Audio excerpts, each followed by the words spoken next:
Hey everybody, Steve G here for Chef Knives to Go, and what we have today is the Hatsukokoro Kurogane Aogami or Blue number 2 Bunka 165mm from Chef Knives to Go. And so the way these are constructed is 3 layers. The center core layer with the cutting edge hard steel is Aogami or Blue paper number 2 reactive steel. The construction is also reactive. It's soft iron cladding over that Aogami number 2 on either side, so it's an all-reactive blade. There's no stainless or semi-stainless on it, so you'll need to take appropriate care on it. The weight and dimensions on these can vary just a little bit from knife to knife. This particular one is 166 grams or 5.9 ounces. Heat treat on that steel is around 62 Rockwell, not specified, but that's generally where it goes. Edge length is about 171 millimeters on this example. On the edge, about 6.75 inches. Overall length is about 312 millimeters or 12.3 inches, including the handle.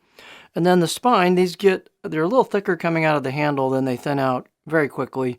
I got about 3.0 millimeters at the back of the choil here.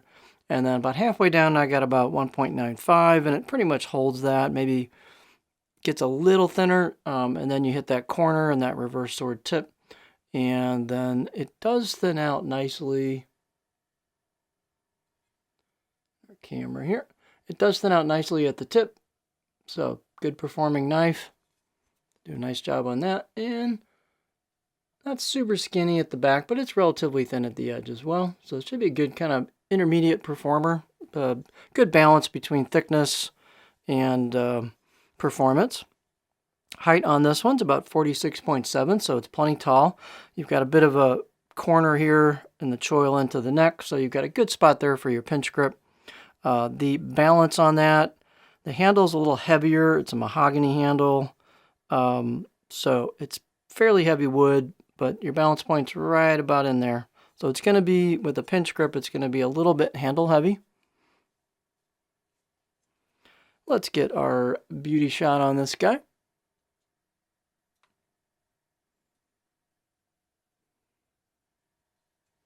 So there's some etched kanji on the right side of the blade. You can see it's got kind of what you would call a nishiji or a pear skin kind of mottled finish.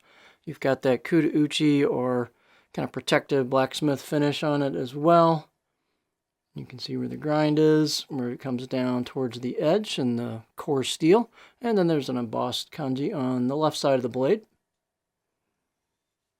So fit and finish is pretty good. They've relieved a little bit of the corners of the spine. They've done a nice job on the choil here, so it's pretty comfortable. It does have lacquer on it, so that can come down towards the edge and kind of cover that edge bevel. So I'd say my seat of the pants out of the box edge is about 5 out of 10 on a scale, so this will benefit from a good sharpening, but it's a stiff blade. It's got a nice feel to it. Let's take a look at it on our cutting board.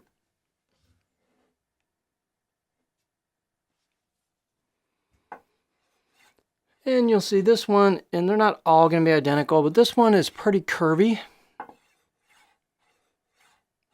Not a lot of flat. You got a little flat towards the heel right here. Other than that, the tip, you can get pretty high on a rock with this because the tip is, the pretty aggressive tip for a Bunka style knife as far as the belly goes. So I can get pretty high on this. So this will rock really well.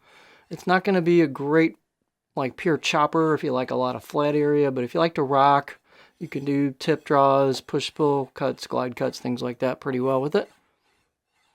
So if you're looking for something kind of old school, with a lot of character to it, good balance of performance, nice handle. It's a good little package. So this is the Hatsukokoro Kurogane Aogami or Blue number 2 Bunka 165mm knife from Chef Knives to Go.